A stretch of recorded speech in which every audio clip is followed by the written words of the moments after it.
I'm in Australia, and I want to begin with an acknowledgement of country.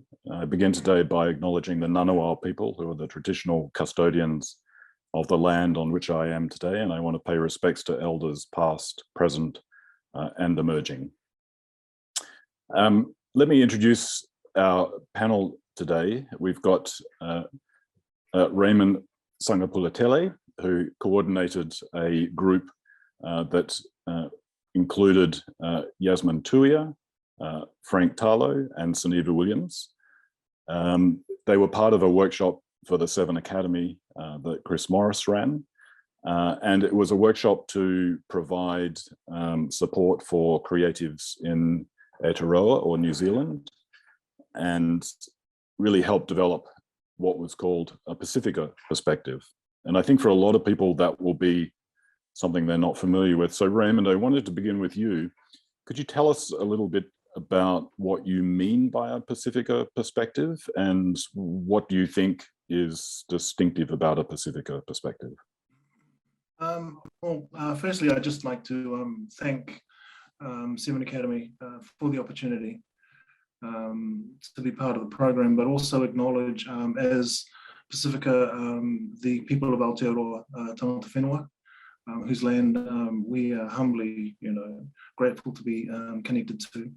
And going through this also thanking CNZ, who have really helped us put this together. And kind of an answer to your question, what is a Pasifika perspective? I guess it's a perspective that comes through us as people of the moana. And it's a way of us being able to share our stories, our visual narratives around what we see from our perspective.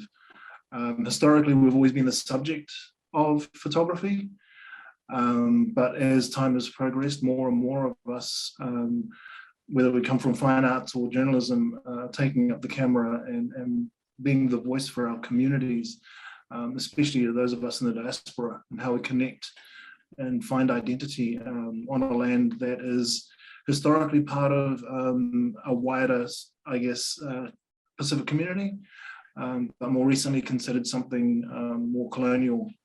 So for us and for this program, it's a chance for us to really provide a perspective that is not mainstream. More often than not, the mainstream view of our communities has not been the most positive when it's put out there. So any chance that we get to sort of provide balance through programs like the VII Academy masterclasses is a huge benefit for us. And having Chris and all of his years of experience support us and the journeys that these incredible photographers, our community is tight, and I know a lot of the photographers. That's how small a cohort we have at the moment, but we've had leaders in the past like Greg Semu, Edith Amatuanai, Ivotia Tamua, who've been sort of like the ones to step forward and work in photojournalism, or work in the, I guess, with a lens-based project practice that's photography, to sort of provide another perspective on who we are as a community and as a people. Can you say just a little bit about, I mean, clearly a Pasifika perspective is challenging some conventional perspectives, some stereotypes and so on. There's kind of a struggle of perspectives there, I guess. What are the things that a Pasifika perspective is actually challenging? What is it trying to contest and overcome? This is entirely my opinion, and I will anchor it on that, in that it's trying to break away from stereotypes, the usual portrayal of who we are. I started a project, it's an ongoing project, almost a decade ago, called Out of Context, which was looking at how those of us in the Pacific who live in the diaspora see ourselves. And in that project, it started from a conversation that I had with a Tongan artist from Utah.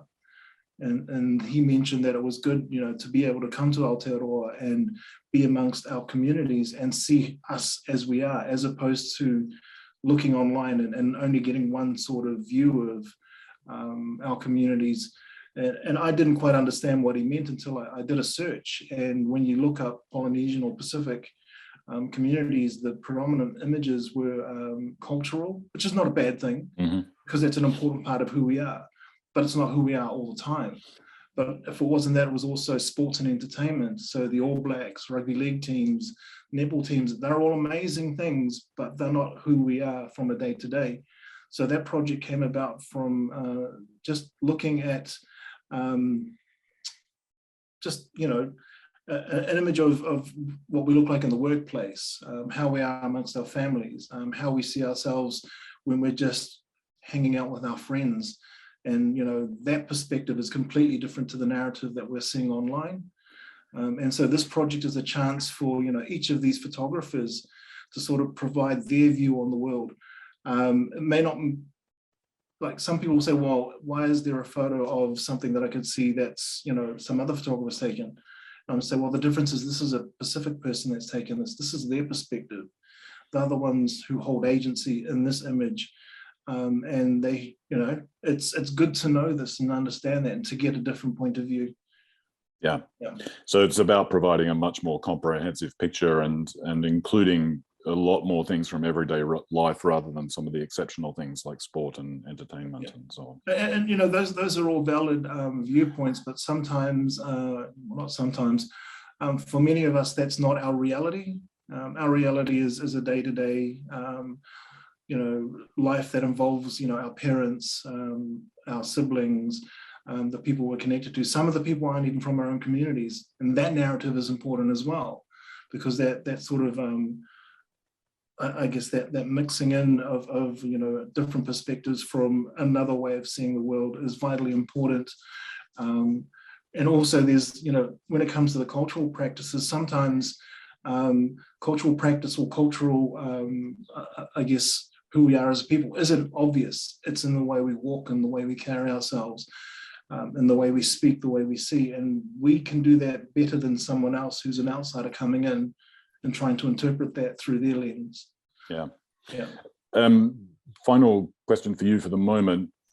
How does a Pasifika perspective relate to or sit with an Indigenous Maori perspective? Is there overlap? Is it distinct? What's the relationship there? Oh, you're trying to get me in trouble. No, never. No, again, this comes down to my opinion and broader discussions I've had with not just my contemporaries, but with elders as well. It's understanding that on this land, we are guests, but historically on this land, we're also connected. The Pacific is a huge ocean. And a lot of academia and a lot of others that have looked into it have based their thoughts around the words of Apelio Hawaifa, who says, we're a land that's connected by oceans, and that makes us an even bigger continent than most would understand. And historically, for us, being on this land with tangata whenua, it's not about saying we're going to step up and speak on your behalf. That's not our way. Our way is to sit with them, support them, and their struggle is our struggle. It would be the same sort of thing that if they were to come to Samoa, sharing that space and supporting Indigenous peoples in that land. And our histories are all different. Each island has developed differently, but at the core of it, there is a thread that's cultural that connects all of us. And I think it's being aware of that when dealing in these spaces and understanding that as Pacific people, our voices are important, but more importantly, our voices should be united with those on this land who are pushing for more recognition of their ability to be who they are. Yeah. Great. Jasmine, Frank, Suneva, I don't know if you wanted to come in and make any comments about the general point of a Pasifika perspective and how you see that, or we can go on to sharing some work.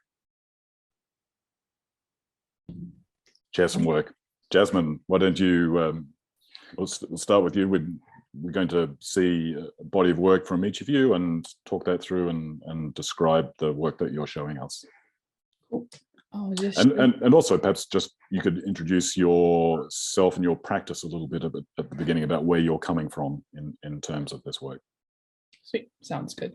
While I share my screen, I'll actually just introduce myself. Yeah. Kia ora, everyone. My name is Jasmine Tuia. I am from West Auckland. Let me see. Oh, no, not share. Sorry. So I'm from West Auckland. I was born in Samoa, so one of the islands in the Pacific. Moved here when I was 12, and I've been living in Auckland and going to school here. Can you all see my screen? Yes. Okay, cool. I'll just put that aside. So I am photography. So I made some notes so I could just talk over it. This is my great grandmother. She is 97. She turned 97 last year. And I guess photography for me is just around, it started off like documenting of my art process. So I'm a tapa maker, so I work with textile in my art practice, but I use photography to take photos of my process and the people that are around me and the practices around home. And I guess ways of remembering my family and my stories and my family's oral histories, and just making tangible connections back home since I'm overseas.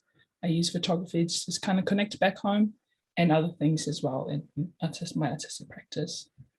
So this is my great grandmother weaving. She was showing me how to make, how to weave a mat. It was a bit of a struggle at first, but I guess this photo just kind of represent those moments where I can just look back and remember how those practices work and the stories that we shared in the moment.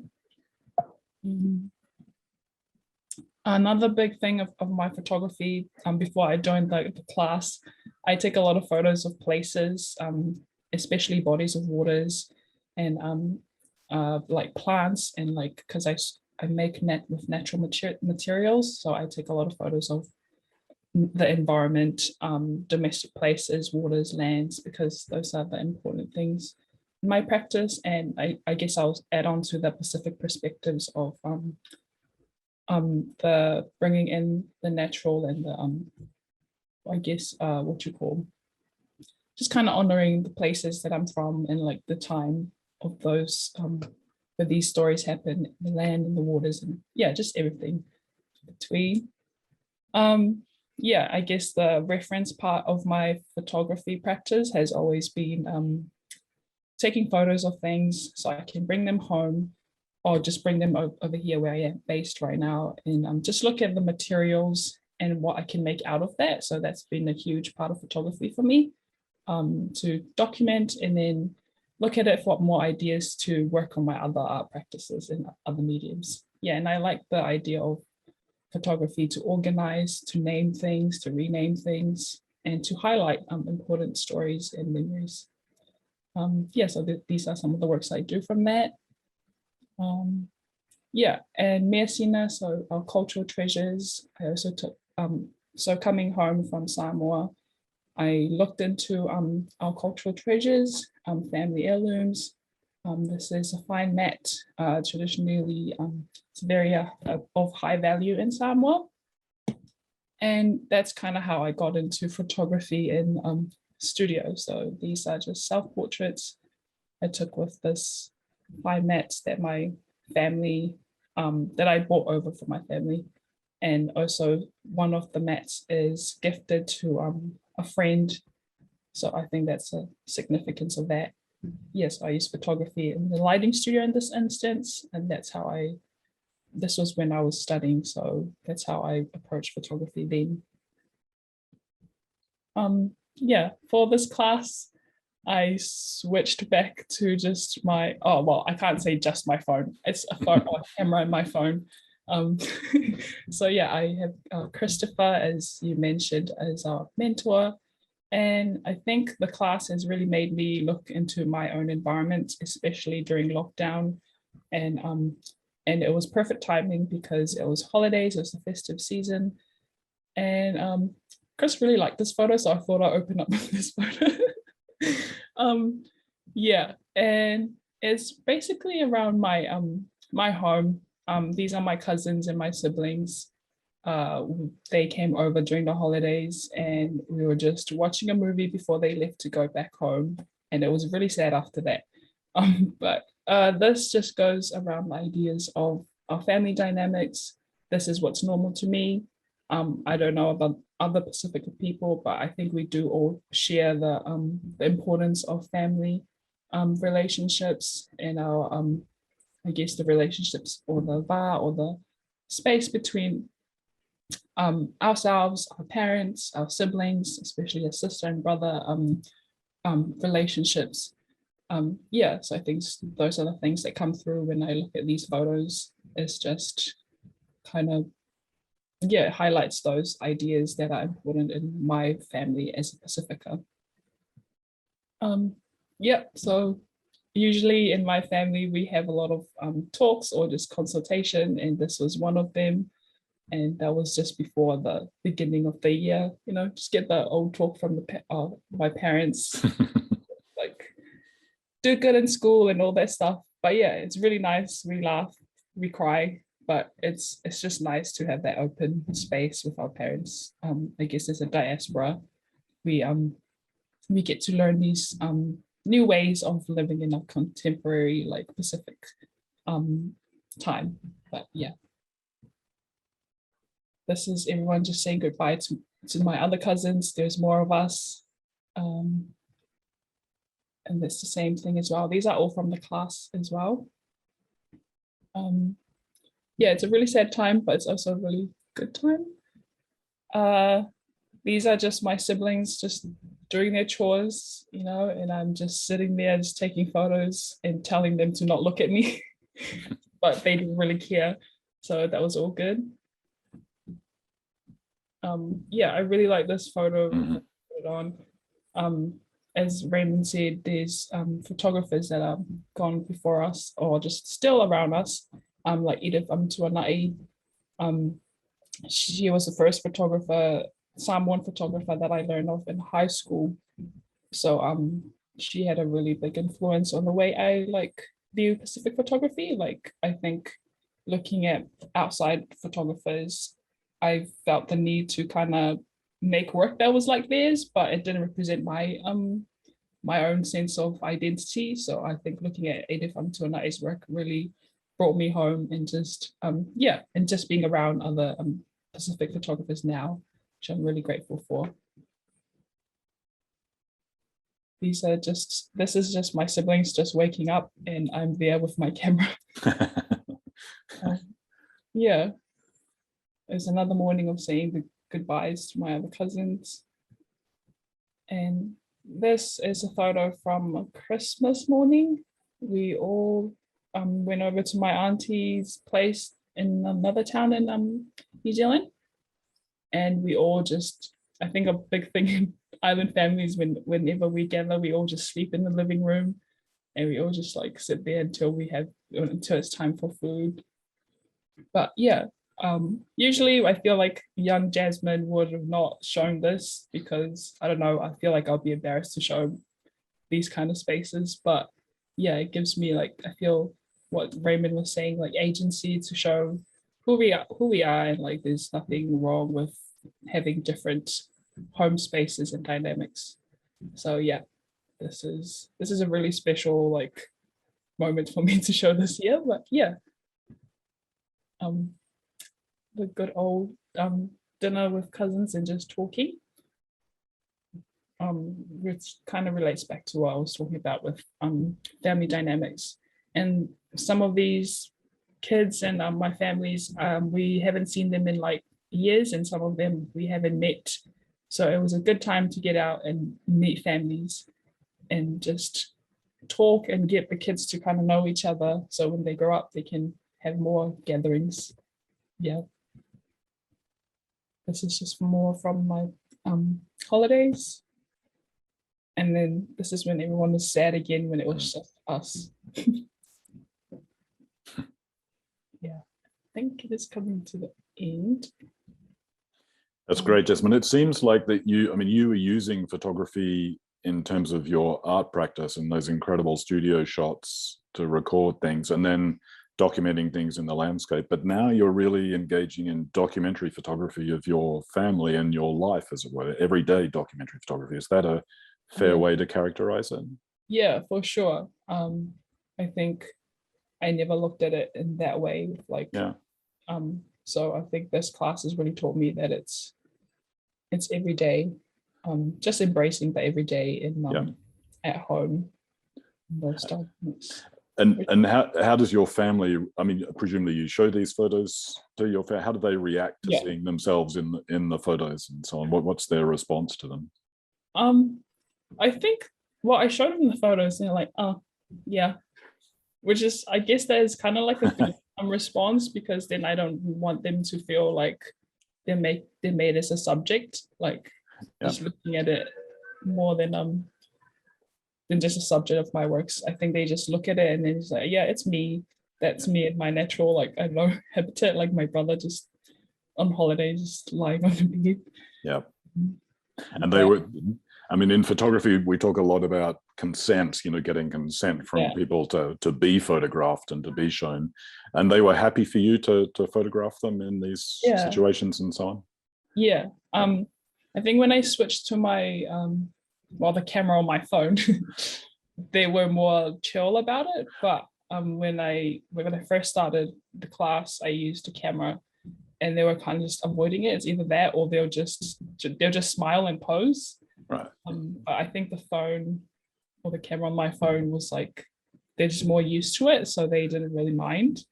And in terms of consent, I think it's something that I still like learning to like navigate, but I guess it's with my family and it's personal. So everyone knows I just take photos and I kind of get away with it because I'm like, I'm the artist in this family, so do this for me. No, but yeah. That's great. That's great. That's fascinating how they respond to different technology. Like the big camera, they start posing. The smartphone camera, they're completely at ease with. For sure. And I think that's the end of my presentation. Brilliant. Thank you. Yeah. Thank you. I'll stop sharing. Yeah. So Frank, let's go to you. Share your story and talk us through the images as you show us. Awesome. My name is Frank Falanikutalo. I'm of Samoan descent. I'm born and raised in New Zealand. And my wife is actually part of the indigenous culture of New Zealand. I remember just listening regarding Maori culture and Pacific culture. I think it's almost, this is just my perspective, I think sometimes it's a fallacy to think that the two are separate. Because when you look through history, we're actually the one people. Though we may look different through practices, our language is different, it's our value systems that connect us. You don't even have to say it's like a silent language amongst Pacific Islanders that we can walk into any house and we know the protocols and we know what to do and what not to do. So it's been a beautiful thing to be able to do that. And for me, in terms of the body of work that I've been capturing during this time,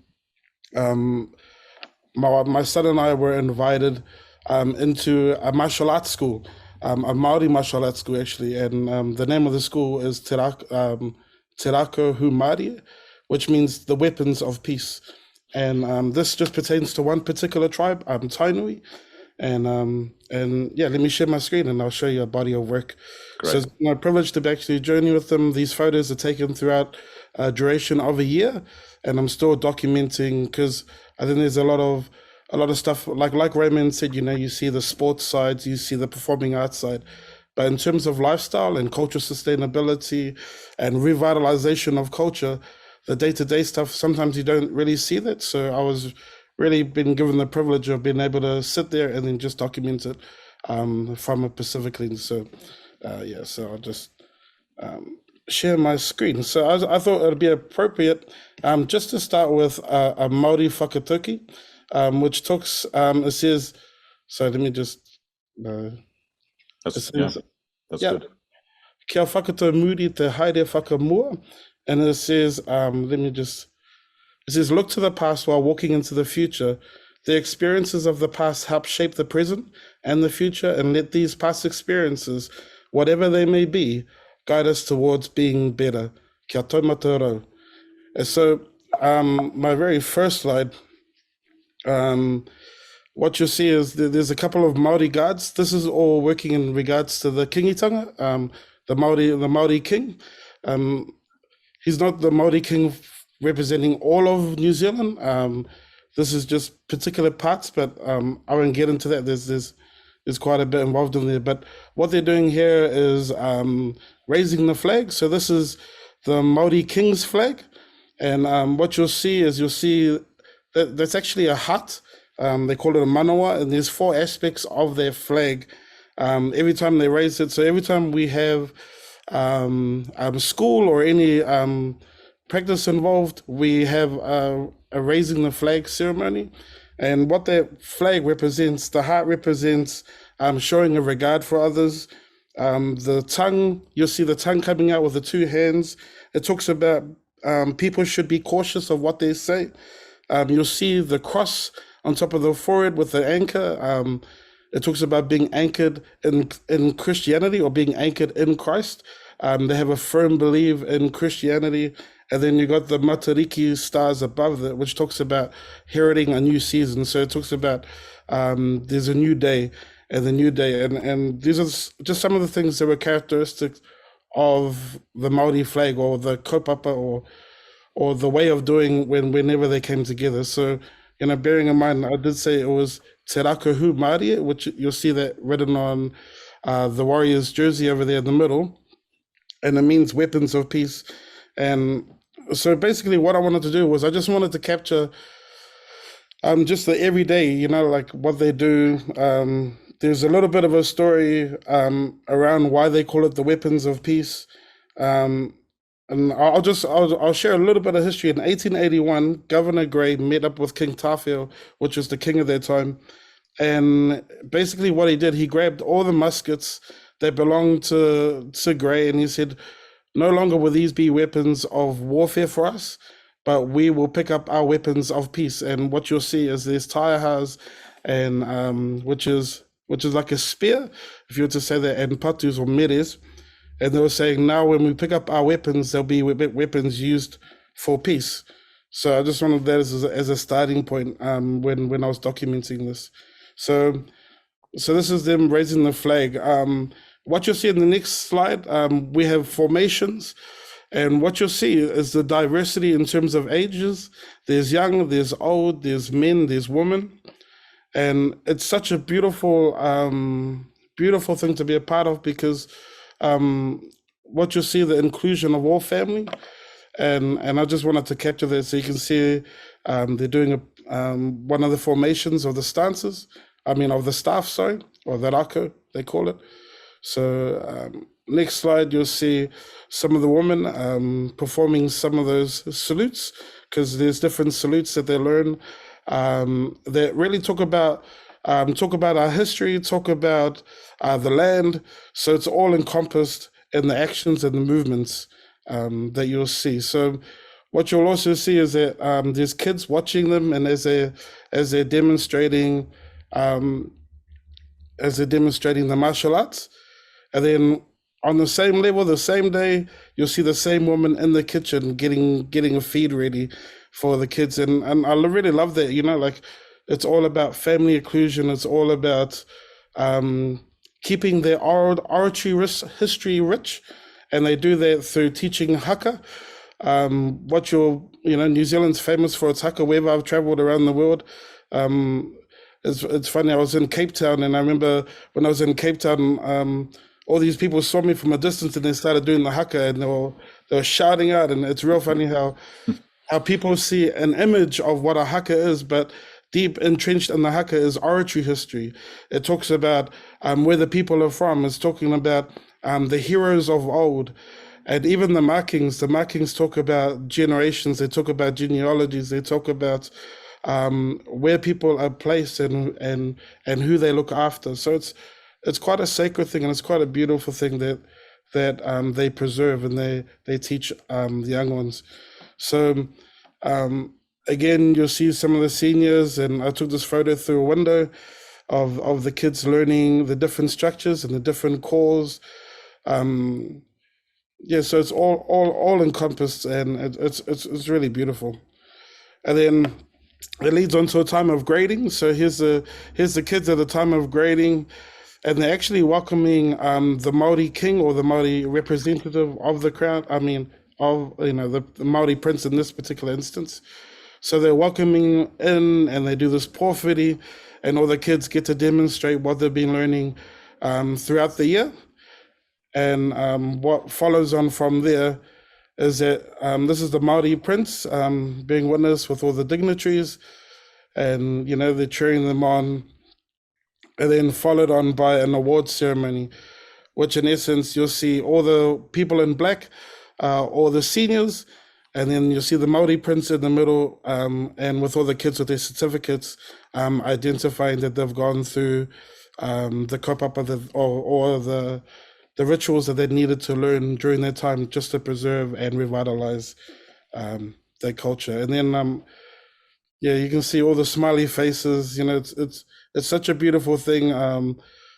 Sometimes when we have a outsider view, we can sometimes look at we can often have judgments of different people. Like what you'll see in this photo, there's different gangs, and they've all come together to drop it all down to learn this Maori history, to keep this kaupapa, or that's what we say, to keep this culture rich in its history and its stories. And then the last whakatauki, it says, "Ma mua ka kite a muri, ma muri ka ora a mua," and it says, "Those who lead give sight to those who follow, those behind give light to those who are ahead, and those who are in the moment follow may also one day lead." So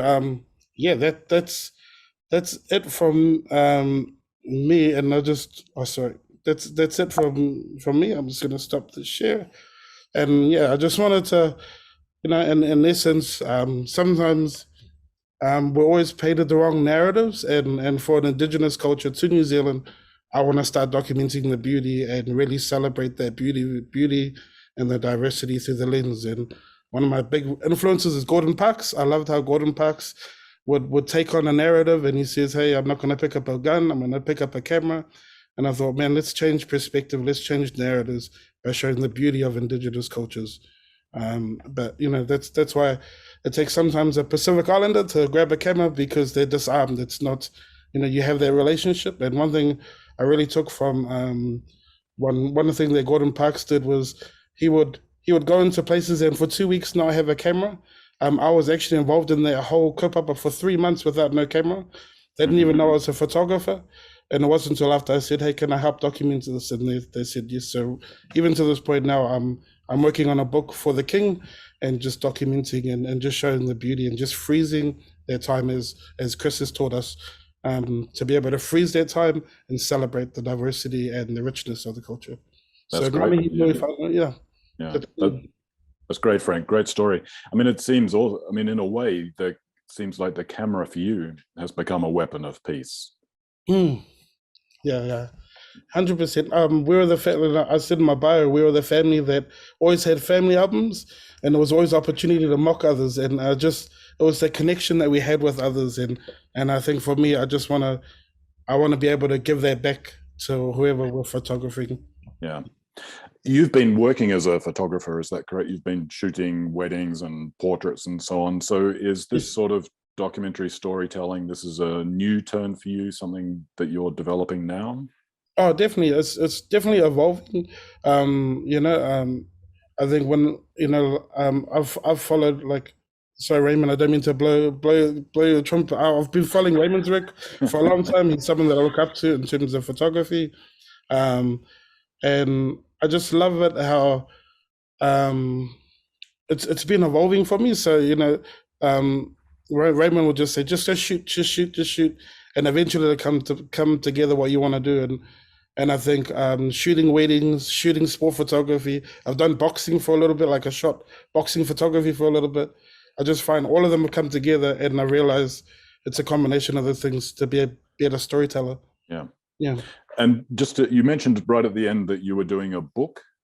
Tell us a little bit about that, because the photography is you're documenting the story, but you obviously have a purpose in documenting the story. You want it to be published or shown or seen somehow. Tell us a little bit about the book project. The book project at the moment is still working with some of the king's guards. So we're just documenting, we're just putting it together. It's going to be like a piece of work between all of us, really. And I'm just adding the imagery to a lot of, they have, we call it whakatokis, proverbs that have been passed down through the years. So I'm putting imagery to their whakatokis, their proverbs. Great. So in terms of publishing or whatnot, I'm not too sure. It's really just a start for me. This is the first time for me. So I'm totally green when it comes to that area. I just know I just have a tool that I want to serve people with, and yeah, that's what I do. Yeah. Fantastic. Thanks for sharing, Frank. Suneva, let's go to you and see and hear your story. Well, malole everyone. So I'm just going to share my screen now. So just bear with me.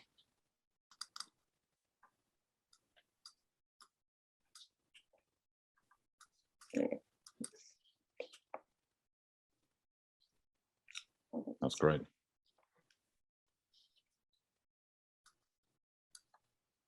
There we go. Okay, so yes. So when I use photography, I use it to create stories about discovering and reconnecting with my cultural identity. So my work, it focuses on storytelling and connecting with whānau, which means family, my whakapapa, which is ancestors, and my te runga waiwai, so that's the place of belonging. And before taking my photos, I talanoa so that's talk, with my elders, just to ensure I'm not breaking any tapu. So tapu means sacred, anything sacred. And these talks, they're very vital, as I hear, you can feel and just see the stories and feel the emotions through it. And it just helps strengthen our stories and connection. And the talanoa, it helps me translate this through photography. So when it comes to representing my culture's stories, I need to respect and honor them. And this is how I can balance my whatongia, so that's my duties, by being contemporary in terms of being creative, but still respecting traditions. And so in my earlier work, I brought in models of the same heritage as me to celebrate our culture. And this is just one of them that you guys can see at the moment. And this series is representing Māori. And in doing so, not only did I learn about my cultures, but my models, they also learned something new and felt connected to the photo shoot. And I just really enjoyed this process, as I felt inspired by learning and sharing talanoa with others as we shared similar stories. And when I connect with my models in a spiritual way, I can feel their mana. So in Māori terms, your mana, it comes down to how you take care of your family, your sub-tribe, canoe, and other people as well. But basically knowing where you come from, who you are, and your connection to the land. And with the models mana, they feel empowered and uplifted. And that's what I want for our people, to be represented in photos and feel empowered as well. So I'm just going to show my next slide. Sorry. Just gonna move this. Cool. So these images that you can see here, on the left-hand side, we have Paptunuku, and she is our Earth Mother who gave birth to everything, including people. And on the right-hand side, we've got Hine Ahu One. So she's the first human that was made with clay. And this series helped me get closer to my Māori roots, as I've never heard of our stories before. And so I had to research deeper about these myths. And then again, I had to talanoa with my family. And just to make sure I wasn't doing anything disrespectful, because that's the last thing I want to do. And so bringing these myths to life was beautiful. And to be honest, I was very proud of this work. And, you know, I haven't shared this with anyone, but I would always feel like someone was watching me and helping me in the studio, because everything I would do, it just flows so naturally and so easily, and it just felt right. And I feel like it's my whakapapa helping me behind the scenes. I'm just going to show my next one. Oops.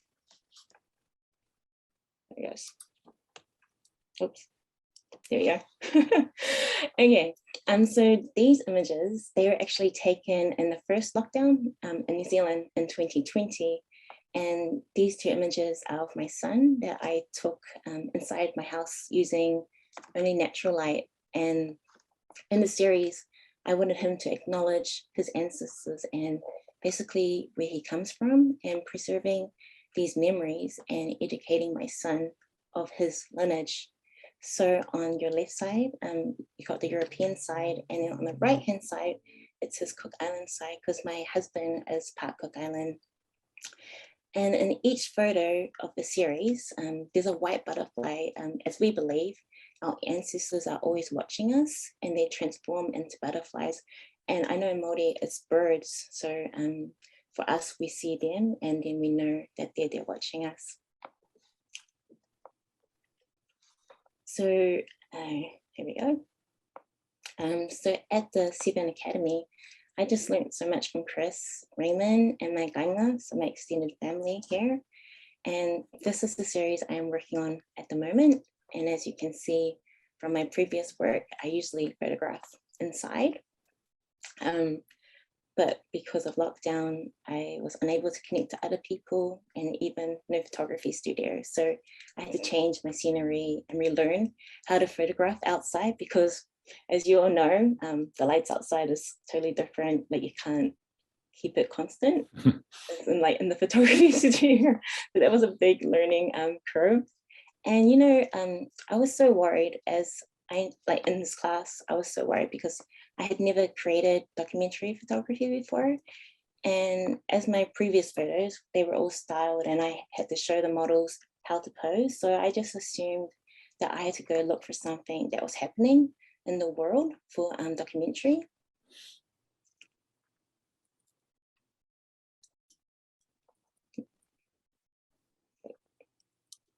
Oh, sorry guys. So, yeah, so with, when you look at, so capturing these images, I just didn't realize the story's potential I could create for my little family. And my husband and I were both anxious, you know, with COVID, and we did not know how to prepare for what was coming. And my husband, he's immune deficient, and we just couldn't go anywhere. So you guys can imagine like being stuck at home. And my son, he just wasn't able to go to primary school to see his friends. And we just had to take one day, one step at a time. And like, if you look at these photos, hold on, there we go. If you look at these photos, they just show innocent and happy times. And with COVID lockdown, we could only look at the positives. So I wanted to capture these memories, as I know when my son gets older, he will remember them and how special they were, especially when me and my husband are no longer here.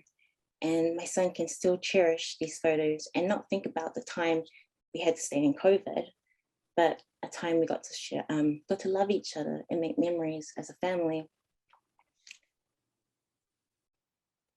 So I took these images at my husband's family home, which was built by his granddad, and it's filled with cherished memories and joy from my husband. And as a result, it was beautiful to see my son establishing new memories with his father, where my husband used to spend his time with his father and grandparents. And this pandemic, it made me appreciate the small things. Usually my life is just so busy with the family. And so it was nice to slow down and spend quality time with each other and just make memories that will last through the end of time. So this series, and I'm not talking about, this whole series I'm talking about now, it shows my family in Va. So Va means space, and I don't mean the space in between. I mean the space for maintaining relationships. And I feel Ba is activated by photography and in terms of relationships and respect for people and places, and in the Tongan arts to create beautiful and practical creations. Quality always takes priority over utility. So this quality, it includes tatau, which means symmetry, potu potu tatau, which means harmony, and whakaofa ofa, which means beauty. So if, with all these elements, they offer whawhana, so that's warmness, and fia fia, which means happiness.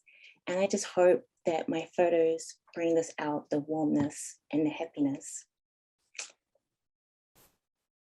So with these photos, I don't control them at all. I just let them do whatever they want.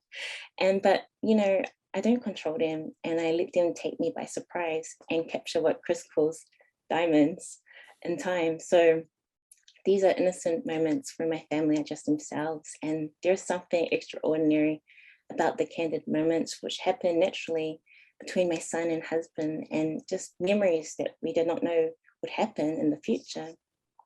And here we go. There you go. Cool. So these photos, again, they're different from what I do, but I enjoyed them and I learned so much in the process. And I just want my images to show emotions and tell stories and let people connect with moments in their own lives. I needed to share my view of how I see my family, the offer, so the love I feel for them, so they can understand how I perceive them. Cool. So thank you very much, everyone. It's a great honor to share my photography journey with you all. Malo pito. Thanks, Suniva. That's fantastic. How did your husband and your son, first of all, feel about being photographed in that way? And then how did they feel about the images that you produced of them? Yeah, sure. So, when I first took the first series of James, he hated it behind the camera, and I'm like, do it this way, do it that way, and it was so difficult, and I was like, wow. And but then when I did the documentary way, it was so much more freer, so I just let him do his own thing, and just the photos, it just came out more pure, I guess, in a way. As for my husband, he's just like, I'll just do whatever, he'll just listen to me, so that's good. And did they like the images that came out? Do they like the way the family is represented in the documentary story? Yes, they are. Because to be honest, I actually wasn't going to share these photos of my family because like in my mindset before, I had I thought that this wasn't like a Pasifika view, but when I actually emailed Raymond about it, and he told me to like share it because it is from a Pasifika view. Mm-hmm. It just made me realize that, hey, I am Pasifika, I am taking the photo, and this is what is coming out. And so I'm really grateful for that. Yeah. And do you feel that, I mean, you have different photographic styles, which is fantastic, from the studio ones to these documentary ones. Do you feel that you're going to develop the documentary style, and would you develop this story into something that you would show publicly in a general exhibition or a book or some form of circulation? Yeah, definitely. I mean, because when I first picked up the camera, I just assumed that, I'm going to do portraits. That's what I'm going to do, nothing else. But then joining this course, it's just given me more options to photograph like people doing their own thing. And like, you don't want to force things. So it's really nice to just be able to capture these precious moments that we have. Yeah, great. So we're getting towards the end of our time, but we've got time for a couple of questions. If anyone in the audience wants to drop a particular question in, put it into the Q&A box, I'll bring that in. Raymond, I wanted to put you on the spot with another question, not get you in trouble this time. Talk a little bit about what it's like to be a photographer in Aotearoa, New Zealand, and the challenges of making a living out of photography. You work as a freelancer. That's a challenge for everyone around the world. What are the challenges in Aotearoa, and how do you address those? I guess when I started out doing photography, because I was a visual artist to begin with, And I stumbled into photography through my wife and what she was doing. We bought an SLR, a film camera, and had it stuck on auto, and would just use that and let the camera pick whatever. And then when my wife did a course, I really enjoyed seeing the material that she was coming back with, and decided to give it a go as well. And I learned off a photographer named Brent Carville. Learning film was, I think, a really valuable lesson, because I learned to slow down. You had to slow down. Shooting with film, you've only got limited shots, so you have to pick and choose. And then with the digital age, things switch up again. So having had that as a background, photography was always just something that sat in the background. I took the camera everywhere. I photographed all sorts of different things. And again, as luck would have it, a photo I took of my brother became my entryway into editorial photography. The editor of a music magazine liked the shots I'd got and offered me a role. So I spent nearly a decade shooting concerts and learning how to handle light when there's generally no light, and being under pressure, but also in that space being one of very few Pacific photographers who are doing that sort of thing.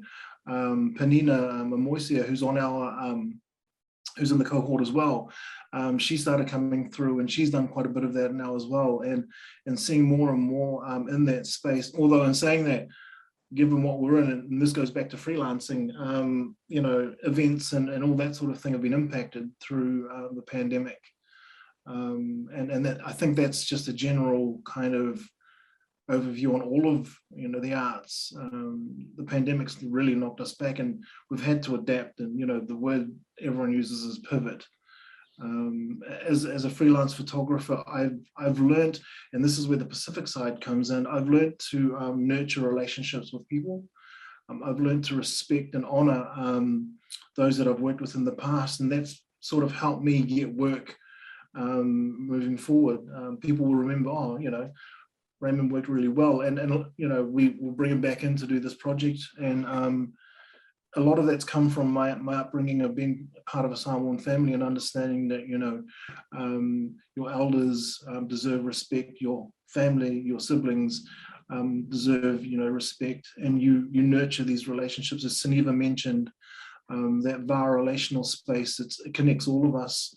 Freelancing is not easy.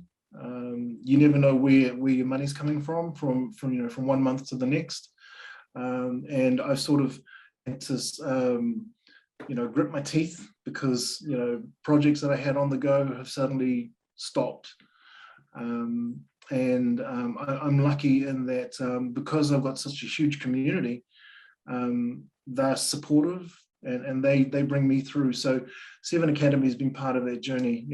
As a freelancer, photography is one thing, but photography is also giving me the skills to be able to understand that I can pass these on.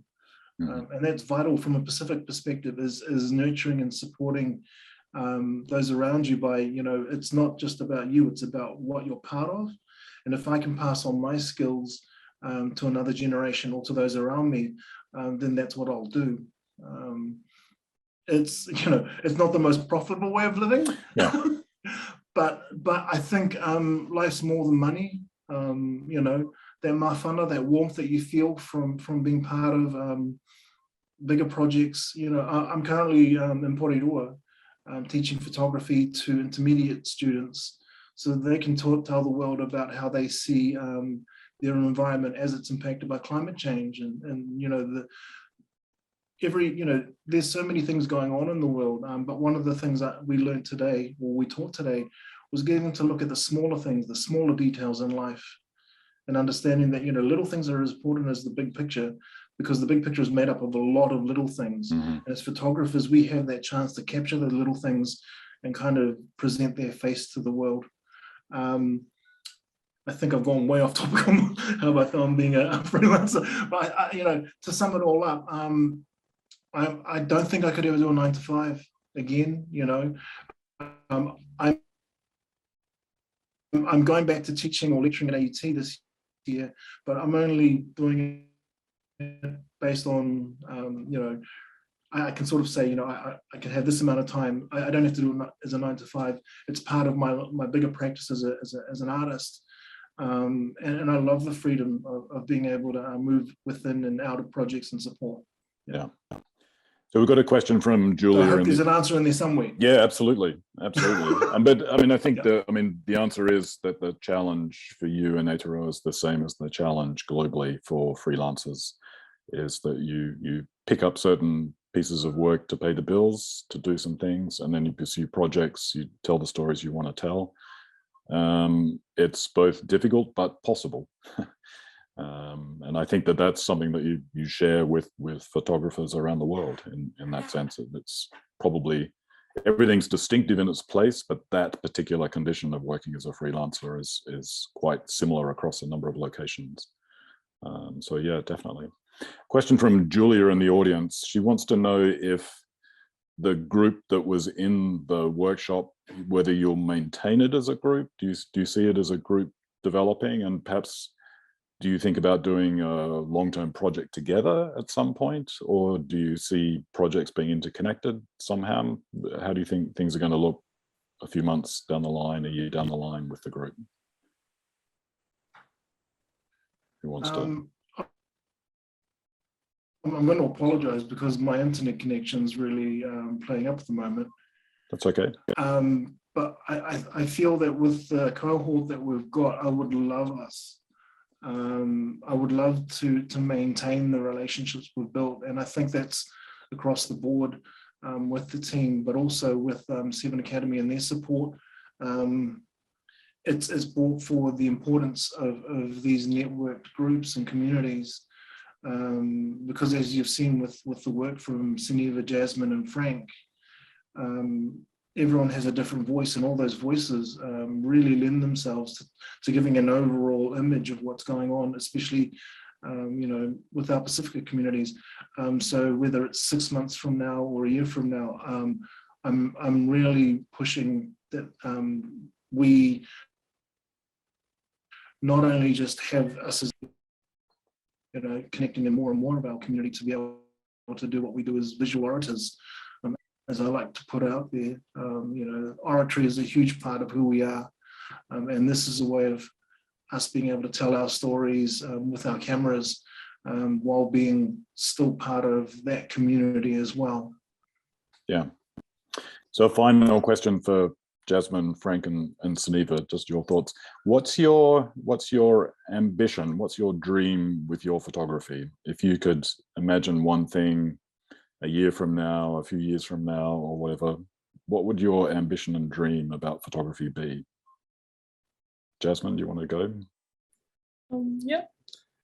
I guess it just goes back to the collective and collaborative thing for me. Just to dream would probably just have a studio, like a shared studio with everyone where we can just go in for free and just take photos and be with other photographers. And also, like, yeah, I keep thinking of like emerging art while photographers, or like, yeah, anyone that has an interest in photography can just be together and do what's fun. Yeah, just take photos. But yeah, that's it from me. Cool. Frank? I would love to travel all of Pacific and just document our people, document our stories, and just really get in amongst the families and just live, you know, even if it was based a year, just to be able to tell these stories. Now that'd be a dream of mine. I think it's something we're definitely working towards, and something that I'd love to do one day. Yeah. Just show the beauty of Indigenous culture from Pacificans. Yeah, that'd be a dream. It seems like you're well on the way to doing that too. So I love it. I'm a lover of history. I love history, and I love being able to marry that with photography. Is awesome. Yeah. And Suneva? So this is like a big dream.